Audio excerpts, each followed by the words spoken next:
Good day, and welcome to the Realty Income Second Quarter 2024 Earnings Conference Call. All participants will be in a listen-only mode. Should you need assistance, please signal a conference specialist by pressing the star key followed by 0. After today's presentation, there will be an opportunity to ask questions. To ask a question, you may press star, then 1 on your touch-tone phone. To withdraw your question, please press star, then 2. Please note this event is being recorded.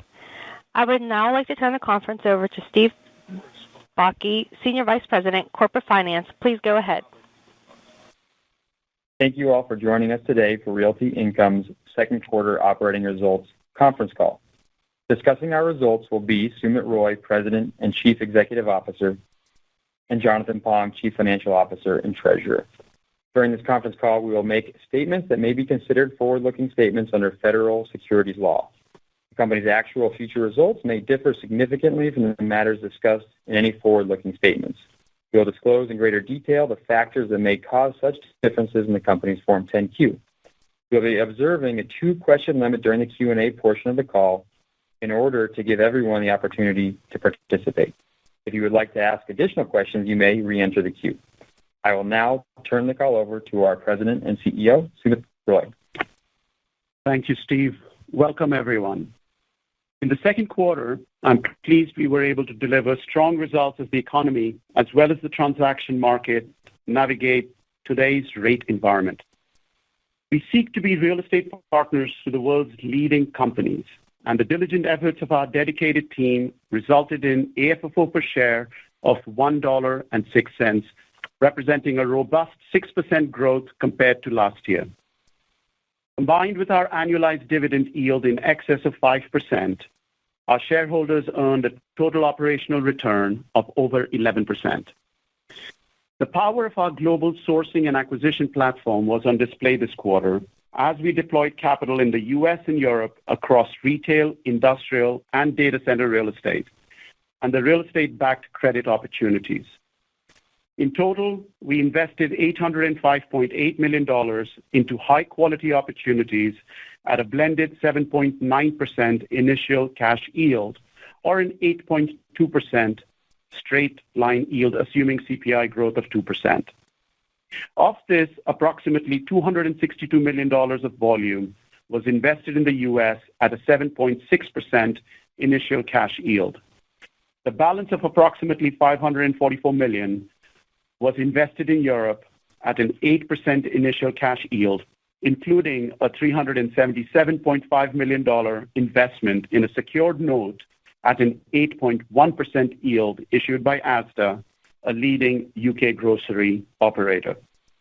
As we discussed in the past, we intend to pursue credit investments selectively, and only when it may eventually facilitate access to high-quality real estate opportunities, as has been the case with Asda.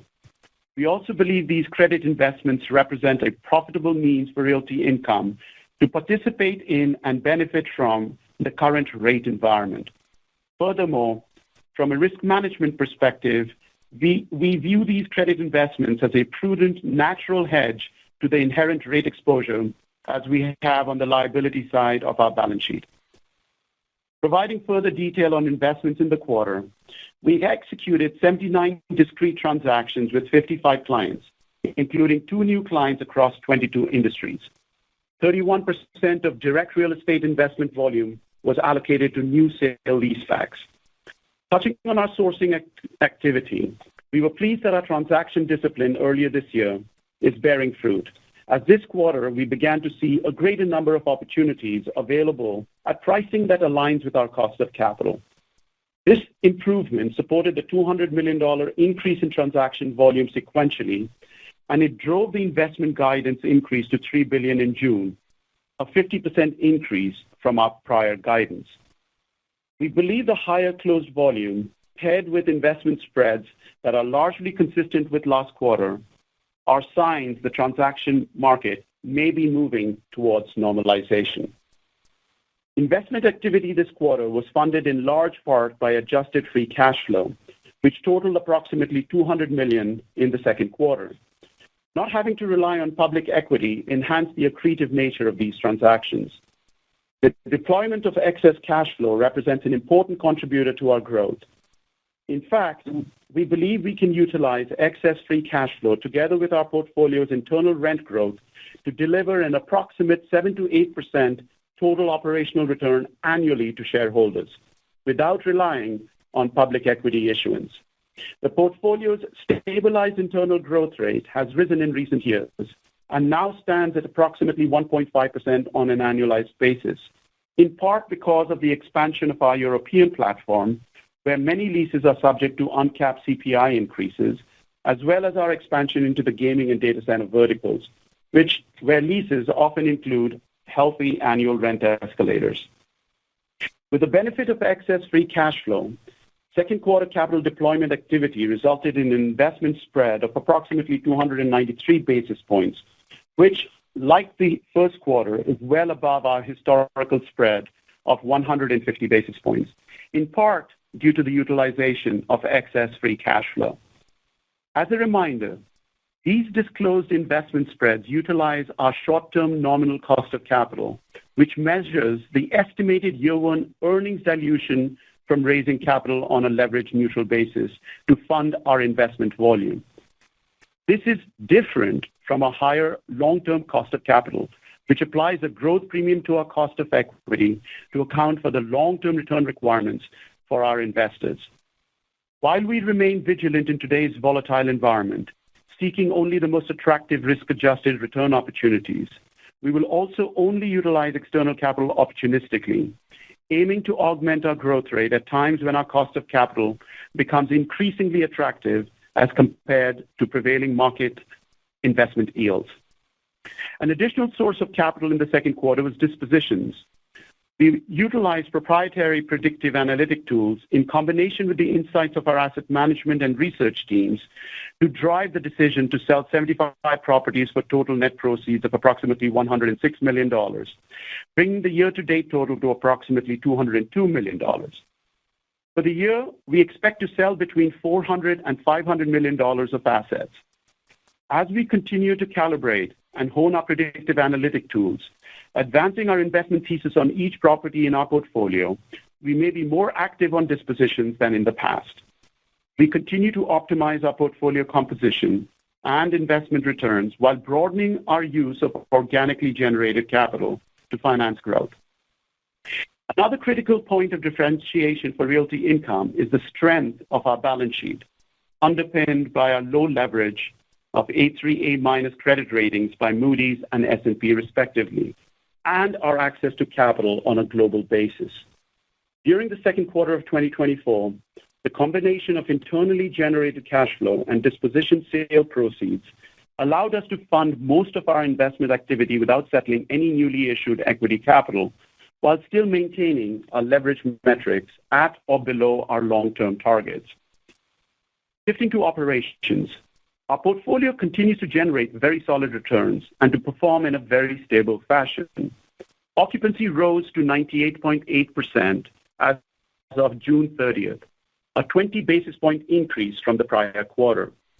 Additionally, our rent recapture rate across 199 leases was 105.7%, totaling approximately $34 million in new annualized cash rent. The size, scale, diversification, and consistency of performance from our global real estate portfolio continues to provide us with excellent visibility to revenue and is a key reason why we have not had a single year of negative operational return in our 30 years as a public company. Managing through periodic store closures is a natural part of our business model, and our top-tier credit research and asset management teams offer distinct competitive advantages, which have consistently enabled us to optimize value in these situations. To that end, we would like to provide remarks on a few clients that are currently managing through store closures or have been in the news due to credit-related concerns. Importantly, in the context of our portfolio's size and scale, the aggregate financial exposure of potential loss rent is not expected to materially impact our ability to generate the consistent operational returns our shareholders are accustomed to. And it is important to emphasize our recent increase in earnings guidance takes all credit considerations into account. Rite Aid, which represents 30 basis points of our total portfolio annualized contractual rent as of June 30th, 2024, is expected to emerge from bankruptcy in the third quarter. Through the remainder of the bankruptcy process, we expect to lose 12 basis points of rent prior to the resolution of assets vacated in the proceedings, which are ultimately released or sold. Red Lobster represents 1% of our total portfolio annualized contractual rents, and it is currently moving through the bankruptcy process. At present, as publicly stated, Red Lobster is targeting to emerge from bankruptcy in the third quarter of 2024. We continue to believe that our visibility into rent coverage and our master lease structure across most of our properties mitigate some of our potential risks. And while not finalized, we currently believe our recapture rate will be roughly in line with our historical portfolio-wide average of 84% for client bankruptcy restructurings. Walgreens is considered closing certain stores. Looking out over the next 2.5 years, we have leases representing only 26 basis points of our total portfolio annualized contractual rent that will expire over that time. Outside of a bankruptcy scenario, which we view as unlikely with Walgreens, these are the only stores Walgreens can legally seize contractual rent payments on once each lease expires. To provide context on historical capture rates in the drugstore industry, we have managed 166 lease expirations since 2013. 80% of these were renewed. That resulted in a blended recapture rate in excess of 100% of prior rent. Dollar Tree, which is investment grade rated, announced the potential split of their Family Dollar brand from Dollar Tree. If this were to result in store closings, Family Dollar leases representing only 5 basis points of our total portfolio annualized contractual rent are set to expire between now and year-end 2026. And of course, in the interim, they're obligated to continue paying rent through lease expiration. Our historical recapture results in the dollar store industries have been similarly favorable.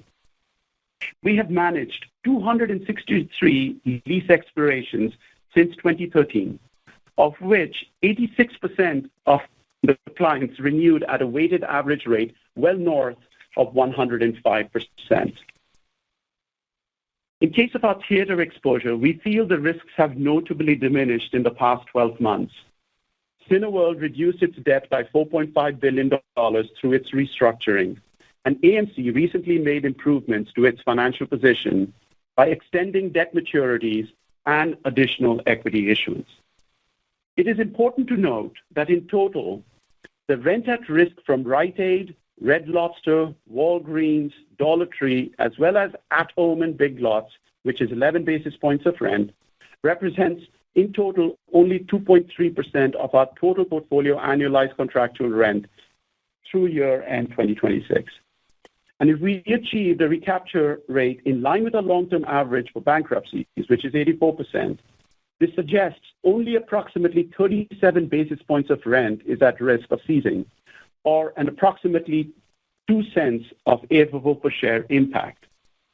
In addition, if they do take place, advance notice of potential store closures are of incremental value to us because they provide years, in many instances, to plan the optimal outcome at those locations where the client's plan is to leave, while we continue to be paid rent. This 2 cents per share potential impact is manageable and is counterbalanced by the power and stability of our net lease business model, which is underpinned by diversification across more than 15,000 properties, 1,500 clients, and 8 countries on 2 continents. Hence, we believe it is important to separate the store closing headlines from the manageable impact they have on our financials. With that, I would like to turn it over to Jonathan to discuss our second quarter financial results in more detail. Jonathan? Thank you, Sumit. Consistency has long been a benchmark by which we manage our business. To that end, we ended the second quarter with leverage at 5.3 times without settling any ATM equity during the quarter. This was the 25th consecutive quarter of leverage at 5.5 times or lower, reflecting our commitment to our A3, A- credit ratings, which we have had now since 2018. As a reminder, we manage our leverage through the lens of net debt and preferred equity to annualize pro forma adjusted EBITDA. During the second quarter, we generated approximately $200 million of adjusted free cash flow, over $100 million in real estate sales proceeds, and approximately $185 million of forward unsettled equity sold through the ATM. After modest ATM issuance activity subsequent to quarter end, we currently have almost $450 million of unsettled forward equity, which we estimate will be more than sufficient to finance our equity needs for the remainder of 2024 and still remain within our target leverage ratios. Our balance sheet remains healthy with a well-staggered debt maturity schedule that allows us to be active should borrowing costs trend lower over the maturity cycle. Last month, we repaid $350 million of maturing public notes, leaving us with only $118 million of maturing mortgage debt for the balance of the year. Our exposure to variable rate debt of $1.6 billion remains modest at only 6.3% of total debt principal at quarter end, and our liquidity remains solid with access to approximately $3.8 billion of capital at the end of the second quarter, inclusive of cash on hand, availability under our $4.25 billion revolving credit facility, and our outstanding ATM forward equity. We remain comfortable with the liability side of the balance sheet and believe we are well positioned to act on larger investment opportunities should they present themselves.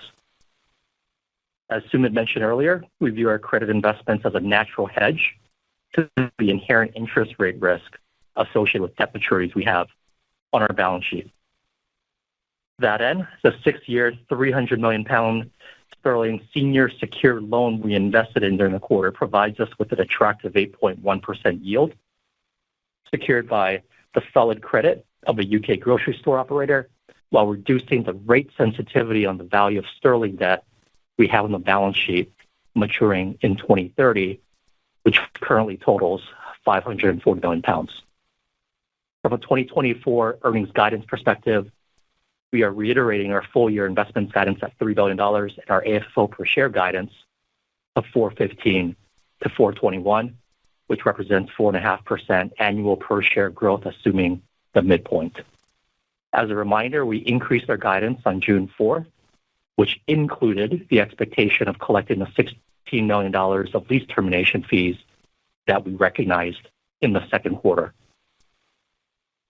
Offsetting a portion of the AFFO tailwinds from termination fees was the recognition of approximately $6.2 million of AR reserves from one of our clients in the convenience store industry. Lease termination fees are excluded in our same-store rental revenue calculations, while AR reserves are included. And thus, the $6.2 million of reserves that we recognized on one client in the quarter, alongside impacts from our theater portfolio, held back our second quarter same-store rent growth by approximately 60 basis points, resulting in overall same-store growth of 0.2% for the quarter. Including this reserve, we continue to expect our full-year same-store rental revenue growth to recover to close to the 1% level for 2024. With that, I'd like to hand the call back to Sumit for closing remarks. Thank you, Jonathan. To conclude our prepared remarks, this year is progressing largely in line with expectations, perhaps even slightly ahead. There are signs the transaction market is beginning to normalize as we find more opportunities to deploy capital into high-quality investments, meeting our minimum return requirements. Adjusted free cash flow and dispositions continue to be accretive sources of capital we can use to support future growth.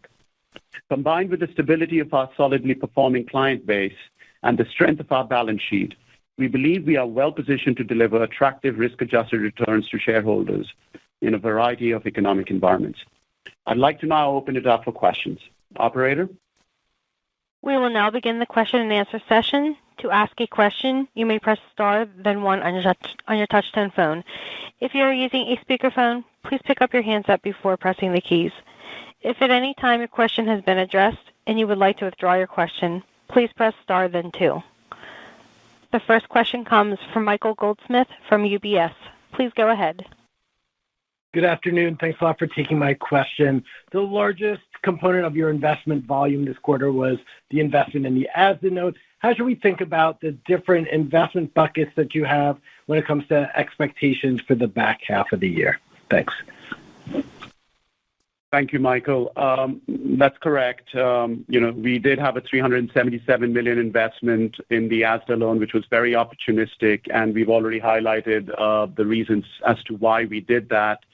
What you should expect for the balance of the year, for the remaining half of the year, is that we are probably going to have the majority of our investments, if not 100% of our investments, in our more traditional investment, asset level, portfolio level real estate direct investment. That's what's going to make up the balance of the remaining 6 months. Got it. And then as a follow-up, can you talk a little bit about the opportunities you're seeing in the U.S. versus European markets? Outside the loan, you leaned a little bit more to the U.S. in the second quarter, a reversal from the first quarter. So can you talk a little bit about what you're seeing in these markets and the spreads in the U.S. versus Europe? Thanks. Yes. So we had, during the first quarter, we had said that, we're starting to see some green shoots here in the U.S. Where, sellers were starting to realize the higher cap rate environment was here to stay. That obviously resulted in an increase in volume in terms of investments here in the U.S. in the second quarter. We expect that to continue into the remainder of the year. The volume increase that we saw with regards to sourcing will also attest to that phenomenon. And I think with the backdrop that we are seeing on the cost of capital side, I do think that there will be more transactions that will materialize in the next half, especially here in the U.S. The markets in Europe have been fairly stable. I think the expectations of the interest rate cuts were well understood. And, what we saw play in the first quarter where we had some opportunistic sellers come to the market, and we were the beneficiaries of those transactions. Similar transactions took place in the second quarter. And, we feel pretty confident that, that trend will continue for the remainder of the year. But you should see an increase in volume, coming from the U.S. and more of the same in markets outside the U.S. The next question comes from Joshua Dennerlein from Bank of America. Please go ahead. Yeah, hey guys. Maybe just going back to the ASDA loan, I think you've done some other loans in the past that were pretty sizable. Just kind of how do you think about like the duration risk and just like, when you're typically taking the equity stake and doing a real estate loan, it's like you would assume the real estate's forever, but for a loan, it's kind of limited duration. Like how does that factor into your underwriting and just like, is there a limit maybe on exposure you want to have for lending? Yes. So Joshua, we've been very, clear with the market that the credit investment side of the business is an addendum to what we are offering our clients. We believe that opportunistically it makes a lot of sense for us to continue to be a partner to our clients, such as ASDA. And when you look at the investment we made, $377 million at an 8.1% 6-year paper, and you overlay the fact that we have maturing debt, close to 600 million British pounds coming due in about the same time frame. This is one of the reasons why we did what we did. Let me put this in perspective in a slightly different way. If we were to go out and try to do a sale leaseback on ASDA real estate today, it would probably be in the mid-sixes, maybe even in the slightly inside of that. And so for the same credit, if you're able to get 160, 170 basis points of additional spread over a 6-year period, I think it's and get the same exposure in terms of the credit, it's something that, for us made a lot of sense. The other reason is one that we've continued to, share with the market around why we have gone down this path of credit investments. We've always felt like, okay, we want to be long-term partners to some of our clients. We are willing to do 20-year paper, sale leasebacks, on their real estate. We are long the credit. We like the credit. And if we can continue to, create an even closer relationship by participating higher up on the capital stack, that is something that makes a lot of sense for us. Especially when you take it in the context of, we are experiencing the negative impact of higher interest rate environment on our own balance sheet. And if we can offset, using this credit investment as a tool, this negative impact that we experience by participating on the asset side, by providing, credit to some of our clients, then this is a very nice way to hedge this negative impact. Having said all of this, we've also been very clear that credit investment is going to be a point in time. This is not a tool that will work in every environment, and we don't expect to do credit investments in a very low interest rate environment. So for all of the reasons that I've just enumerated, it's a wonderful tool to have, and thankfully we have the relationships with clients who want us to participate. We would like to participate, and it acts as a natural hedge to some of the negative headwinds that we encounter in this environment. So that's why we did what we did. Okay. And then maybe just one other question. Just you mentioned the expansion into data centers and gaming. It helps drive internal growth by going into those verticals. I guess, are there any other verticals you're looking at or where you think you can get that higher internal growth rate if you're already in that vertical?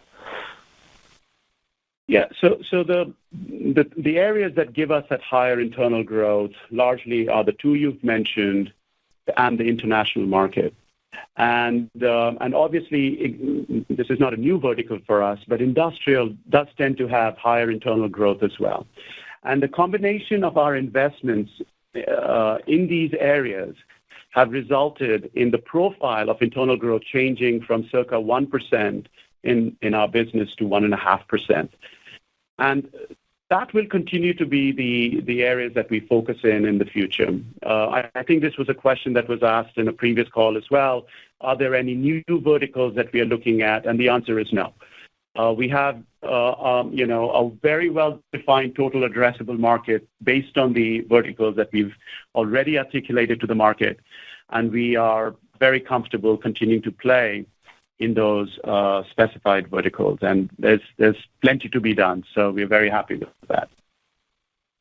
The next question comes from John Kilichowski from Wells Fargo. Please go ahead.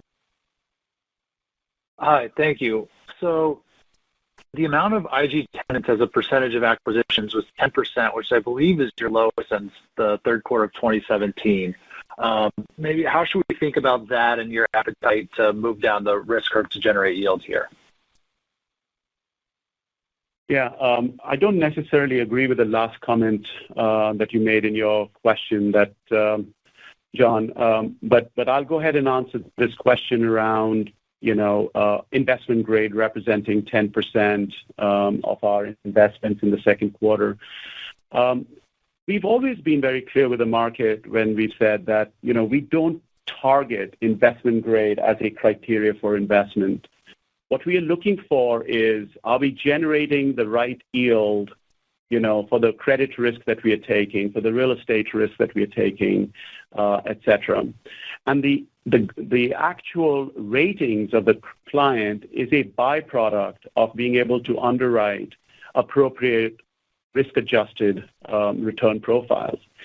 And if it so happens that, we have clients that, are investment grade as a result of that risk-adjusted return profile that we are targeting, that's great. But it's not something we specifically look for. Case in point, John, if you look at our portfolio today, there are so many names in our top 20 that just happen to be non-rated. And had they gone through a rating process, they would be investment grade. Companies like Sainsbury's, Treasury Wine Estate, We have grocers like Publix and Trader Joe's, that are not rated today and don't constitute an investment grade bucket for us. But if they were to be rated, they would be. And so the point I'm trying to make is it's not something that we target. It's a byproduct of our underwriting, and we're very comfortable, continuing down that path. Mm-hmm. Understood. And then I guess maybe jumping to bad debt here. On the last call, you mentioned the conservative nature of your bad debt number. I don't believe you provided it, but maybe could you talk about where it is today and if there's upside to your guide here? Yeah, so if you just look at what we disclose in the footnotes of the income statement on the earnings press release or the supplement, you'll see that we've recognized around $9 million on a year-to-date basis in bad debt expense. And so looking at that as a percentage of revenue, it is around 70 basis points or so. Now, what we've always said is that historically we've been roughly in the 35 basis point range as a percentage of revenue to bad debt expense. And when you strip out the pandemic, it's closer to 23 basis points. So we're a little bit ahead of that, but, a lot of that was related to this $6 million reserve that we did end up taking on one C-store operator. We do not expect the magnitude of that to carry forward into the back half of the year, but there is still a little bit of conservatism there. And, I think from our standpoint, even though we feel very good about a lot of these credits, I think in the back half of the year, you can assume that, we're assuming something close to what we recognize in the first half. The next question comes from Haendel St. Juste from Mizuho. Please go ahead. Hey, I guess first question, just to follow up on the ASDA loan. I guess, are there any purchase options or agreements attached to the loans? And I guess I'm assuming these are assets you wouldn't mind owning at some point. And then as part of that, I guess, just want to confirm, based on your comments in the call, that we should not anticipate you doing more loan deals in the second half of the year, that there's nothing else from that type of activity embedded in the guide. Thanks. So, Handel, yes, the last comment you made is accurate. We are not anticipating doing any credit investments in the second half.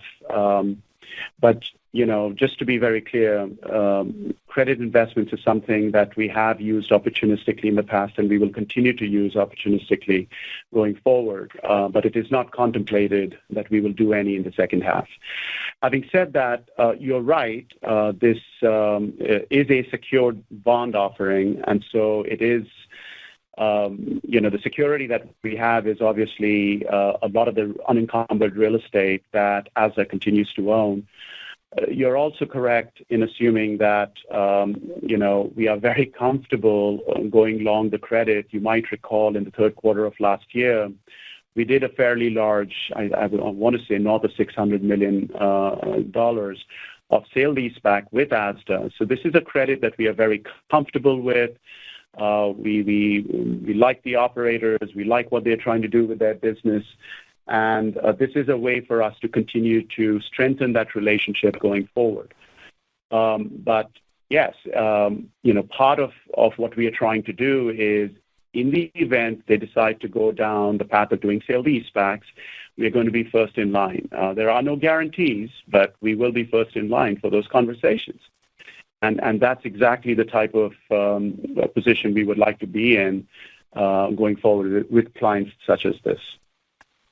Got it. It's helpful. Thank you for that. And one more, if I may. I was intrigued by your comments on the investing landscape today. It sounds like you're seeing more opportunities to fit your buy box given your improved cost of capital, and that seems like you're willing to be more active if the right opportunities present themselves. But I guess I'm curious if the lower cost of debt and just improving cost of capital more broadly is perhaps allowing some private competition to enter the space. So I'm curious if you're seeing any incrementally new competitors or private equity re-entering the landscape here. Thank you. Sure. Good question, Handel.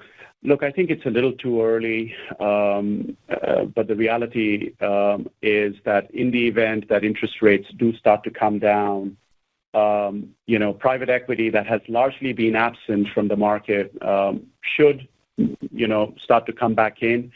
We are not currently seeing that. in the transactions that we are pursuing. We are seeing some institutional capital, I wouldn't call them private equity, coming into the market and becoming a bit more aggressive. But it's not prevalent yet. But yes, if the interest rate environment continues to be positive, i.e., rate cuts start to materialize, finding private equity as a competitor is certainly something that we should expect. You talked about us becoming more aggressive given, our cost of capital having improved, especially over the last couple of weeks. That is true. And, our cost of capital has improved. But the point I want to keep making, Handel, is we want to remain very disciplined. We do believe that there will be more transactions that should take place, just given the backdrop that we've talked about. But we don't have to do a whole lot to generate, the earnings guidance that we've shared with the market. And if the market opportunistically produces, transaction for us that we feel like, makes a lot of sense for our portfolio, we will absolutely be first in line to take advantage of that. And that's the position that we want to be in. And but I don't think, the fact that our cost of capital has improved, that's going to be the impetus to go out there and start doing more transactions. I think, the materialization of actual transactions that we would like to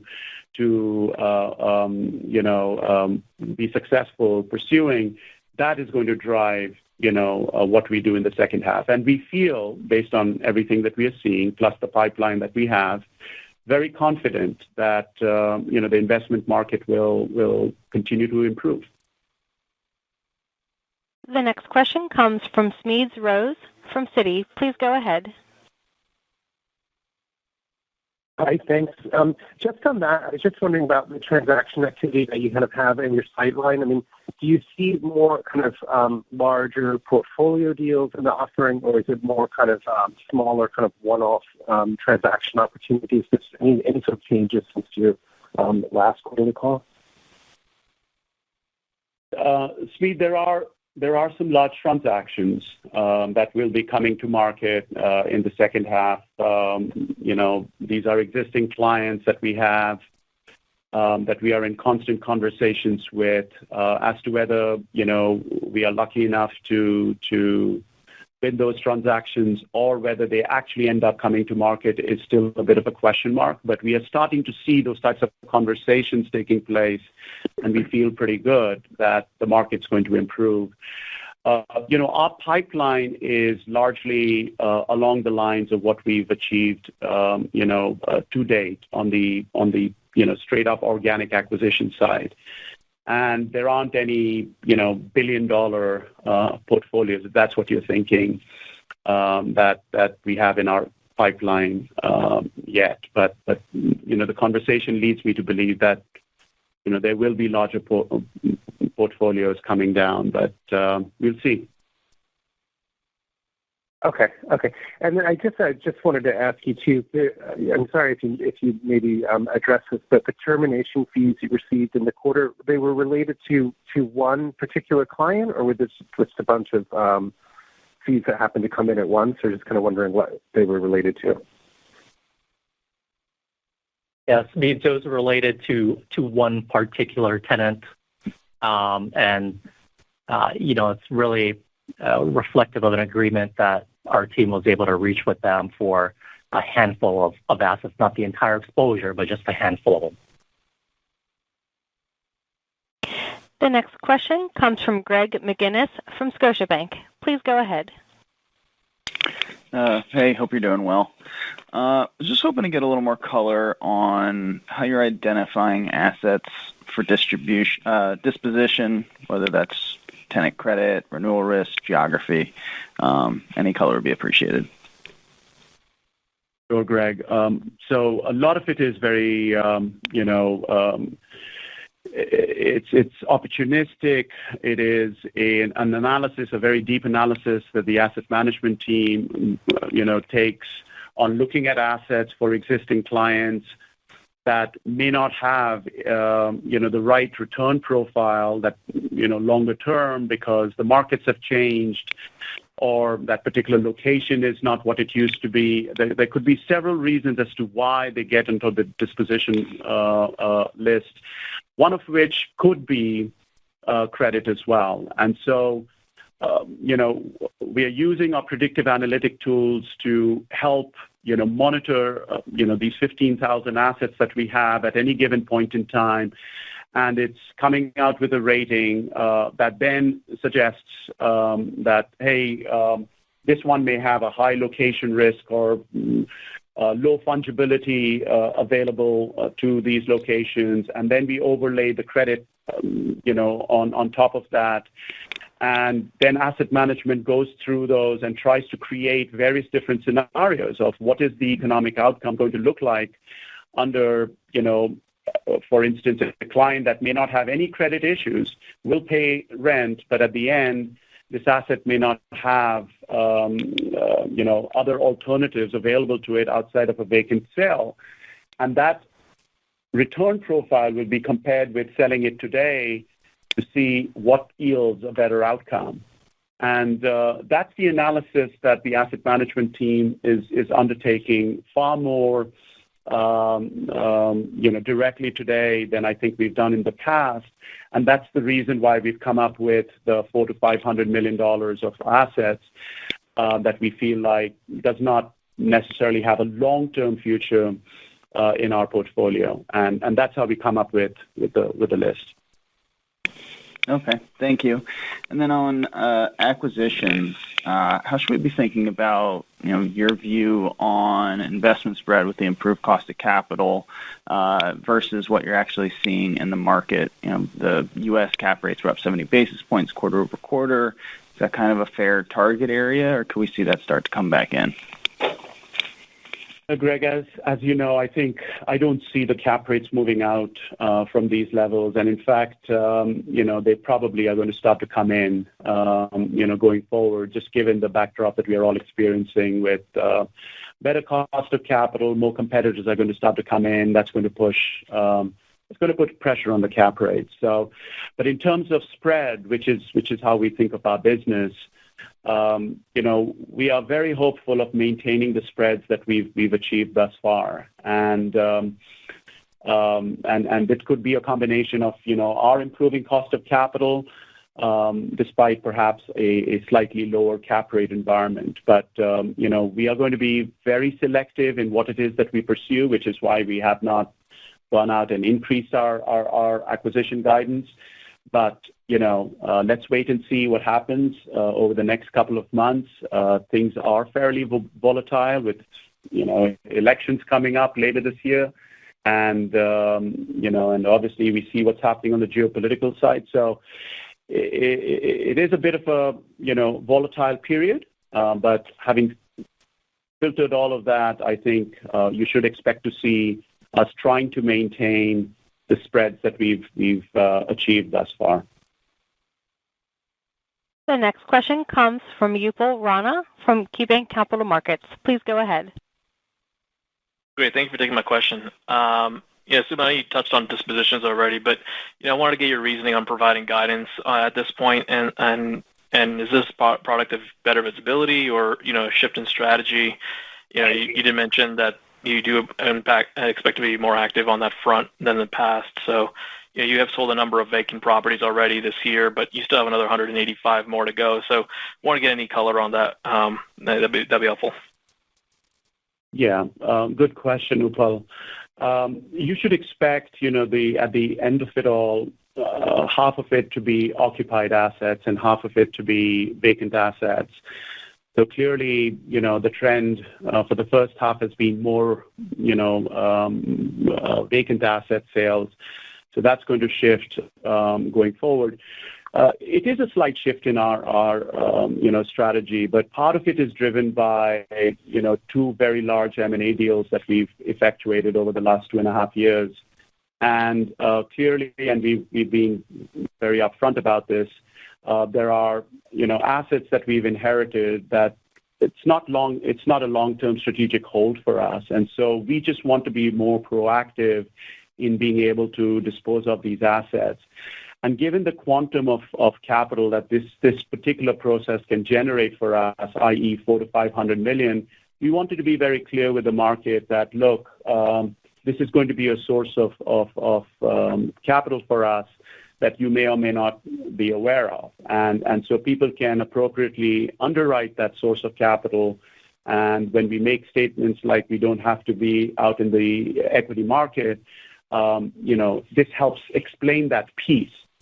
But the strategic rationale is always our constant vigilance on what is it that our portfolio looks like, where has our strategic shifts occurred, given everything that we are seeing, and being a lot more proactive on the disposition side than we have traditionally been. Okay, great. That was helpful. And then you mentioned in your prepared remarks about the transaction market moving towards normalization. What did you mean by that? Did you mean in terms of volume, cap rates, investment spreads, seller sentiment, competition? Maybe if you can give more detail on that'd be helpful. Sure. So, obviously a lot of sellers were on the sideline hoping for cap rates to move. We've always talked about, the cost of capital is a mark-to-market variable that's essentially getting marked every second.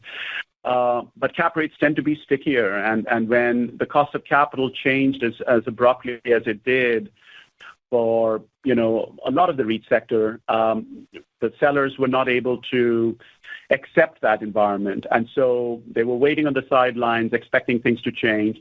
But, sellers can't wait indefinitely. And we've seen that phenomena play out in the international markets more so than here. And so when that happens, sellers start to creep back into the market after a period of time. And the added element that's taking place is, there's a little bit more clarity today. And I say that and I smile, as to where the interest rates are going to go. And so obviously the cost of capital side of the equation has changed for a lot of the REITs. And so, this is going to allow them to transact on transactions on assets that they would have, looked at doing had their cost of capital been better. And so I think it's a movement on the buyer's side. It's going to be a movement on the seller's side. And that's what I mean, that, this should facilitate more transactions in the second half than it has in the first half. The next question comes from Linda Tsai from Jefferies. Please go ahead. Yes, hi. The 1% of same-store revenue growth you're achieving this year, what does it look like for next year if your portfolio's stabilized internal growth rate is 1.5% on an annualized basis? Yeah, so Linda, first of all, there's some moving pieces with this year's guidance of approximately 1% on same store. It's a difficult year-over-year comp because we did have some reserve reversals and deferment payments that we realized last year.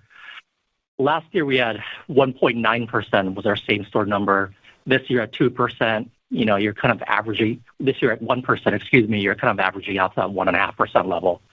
And so next year, there should be an easing of the difficult comps, but what we've always been framing for investors, especially more recently, is that we are around 1.5% on a contractual rent basis, growth basis, and we would expect that to continue next year and beyond.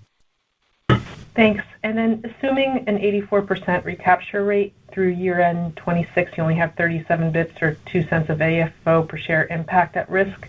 Could that mean that your bad debt outlook in 25 is stable or even less than what we saw this year? Linda, the way to think about bad debt is, we start the year expecting a certain percentage of bad debt expense. And in certain years, we either meet those. In a lot of years, we beat them. And in certain other years, like the pandemic year, it goes beyond what we had originally gone into the year with. I think this is one of those, like last year, for instance, we had positive outcomes on what our initial expectation was, which was, I think, 40, 50 basis points of rent. And all of last year, we not only did not have any bad debt expense, we actually ended up collecting on rents that we had on cash accounting. So that was a positive outcome. This year, it seems to be trending more in line with what we had anticipated at the beginning of the year. And there is some potential upside, but we are not, we've still got 5 months left, and we'll see how things play out. But traditionally, it's been right around that 23% absent the pandemic year, and inclusive of the pandemic year, it's been right around 37 basis points, 37 basis points of rent that's has basically been bad debt expense. So do we expect 2025 to be similar? Yes. But we generally don't talk about, years well in advance, which is why I'm pointing to what historically has happened at Realty Income. The next question comes from Alec Fajan from Baird. Please go ahead. Hi, and thanks for taking my question. Kind of to go back to the C-store client that's in litigation, do you have that space back, and is there already a replacement tenant for that asset? We don't, Alec, which is why we are in litigation, and which is where the upside comes from. So we've essentially, said this year is going to be a resolution year. Once we get those assets back, we are very confident in our ability to find, alternative clients in the C-store space for those particular locations. So that's where the upside is, and no, we are not expecting to resolve any of that this year. Got it. That's helpful. And then maybe for Jonathan, what are you thinking about future debt issuances? What currency is currently most attractive, and at what rate can you issue at? Yeah, Alex. So, if we were to sit here today and, guess what indicatives might be on 10-year unsecured paper, you're probably looking at the very low fives, call it 5.1, 5.2 for U.S. dollar and sterling. And then you're probably looking at very low fours, about 100 basis points tighter in the Eurozone. So, we always want to have a level of flexibility. I think when you look at, how far wide sterling has traded relative to the dollar over the last few years, and now that it's back to parity, we have been leaning more towards the dollar side over the last few years, and the optionality is there for us because we do have the currency net investment hedge capacity to be active in the sterling market. But obviously, the more euro deals that we do and transact on, the greater the ability for us to access 4%. And paper will be. So, these are the kind of things that we think about on a daily basis. A lot of it depends on the currency of the assets that we're bringing on the books. But we're glad that we, left quite a bit of capacity in these currencies that are starting to trade at parity or even inside of it relative to the dollar. The next question comes from Spencer Allaway from Green Street Advisors. Please go ahead. Thank you. Maybe just one going back to the transaction market. Can you just comment on where you're seeing the largest bid-ask spreads, either across property types or industries? For the first half of the year, Spencer, it was here in the U.S. That's the reason why our volumes were much lower than what was, what was traditionally seen in what we've done. I think that's starting to compress that bid-ask spread, which is the reason why we feel pretty confident that the markets here in the U.S. is going to start to materialize favorably for us. So that's what we're seeing.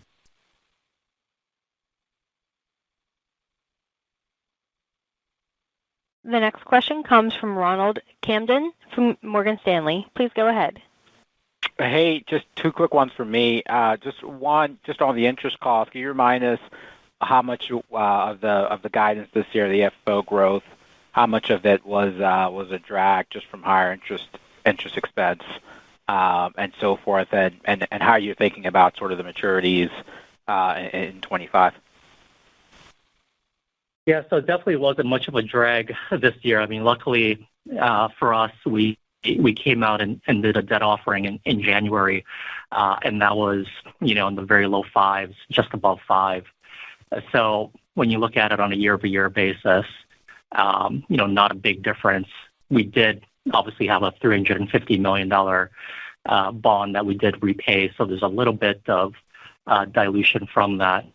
But I think when you look into 2025, where we've got 1.9 billion at 4.2%, I just talked about how maybe there's 100 basis points of dilution if we were to do something like sterling and dollars based off of today's indicative rates. That would have no more than about a 50 basis point impact to earnings. So it's obviously come in quite a bit, but obviously if we have something from a euro standpoint that we can take advantage of, then it'll be break even for 2025. For short-term borrowings, yes, it has been a little bit more dilutive because we peaked with the Fed funds rate this year, but I think much better than it was last year, where that was close to 2% of growth that was held back solely because of that. Great. And then my second question was just on the new growth verticals, specifically just double-clicking on sort of data centers and sort of gaming. Obviously, you've done 2 great deals with 2 great partners, but just wondering, as you're thinking about sort of the future deals opportunity, is there sort of any lesson learned, any way that you want to structure it differently maybe, that you're thinking about as the opportunity, gotten more attractive, less attractive? Just trying to get a sense of where we are, 12, 24 months into this process. Thanks. Thanks, Ronald.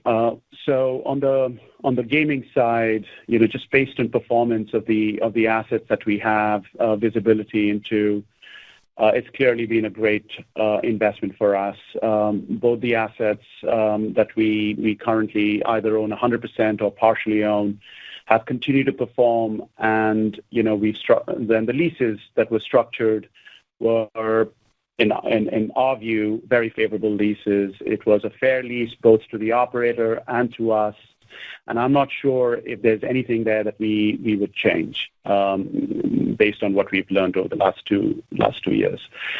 On the data center side, we've only got one investment that has now come online. And we are very excited about, continuing to work with our partner, our existing partner, and some new partners that we are trying to cultivate within this space. Like I've said, the hyperscale business with enterprise clients, it's a massive business, and one that I don't think any single or even 3-4 sources of capital can solve. And we believe that this is a total addressable market that has a place for somebody like us, partnering with the right developers, operators, to create our own, portfolio that grows from where we are today. And I don't need to go into the thesis as to the why, but it's fairly new for us to really reflect on lessons learned. We are still trying to build that particular pipeline up, and in time, I'm sure, we will share lessons learned. But one of the things that we are very focused on, and this is not necessarily based on our own history, but the history of this particular sector, is to make sure that the rents that we are underwriting to day one are rents that can be supported, come renewal time, even 10, 15 years out. And I think that was one of the lessons that this particular sector had to learn the hard way. When they went through renewals and they were taking write-downs in this space. But outside of that, make sure that, things that can become obsolete are investments that we would want the operator to make, and and we stay as close and as true to the real estate as we possibly can. That's really the lens through which we are looking at the data center space. We have a follow-up question from Linda Tsai from Jefferies. Please go ahead. Hi. Thanks for taking my follow-up. Just on the 84% recapture rate, how much does that number move around any given year, and could that actually go down next year if you have a longer run rate for knowing when those closures are going to happen? No, the 84% is our historical average through the bankruptcy process. So any client that goes through a Chapter 11 process, and if you compare the emerging rent to the pre-bankruptcy rent, that recapture rate is 84%. And Linda, if you look at the amplitude within that 84%, if you actually look at individuals, we've had situations where, we've collected 70% or 65% of the rent, and then there have been, situations where we've collected 100% of the rent, pre-bankruptcy versus post-bankruptcy. So there is variance around this 84%, but that has historically been what we've achieved, and that's the number that we are sharing with the market. Thanks. Thank you. This concludes our question and answer session. I would like to turn the conference back over to Sumit Roy for closing remarks. Thank you all for joining us today. We look forward to speaking soon and seeing you at conferences in the coming months. The conference is now concluded. Thank you for attending today's presentation. You may now disconnect.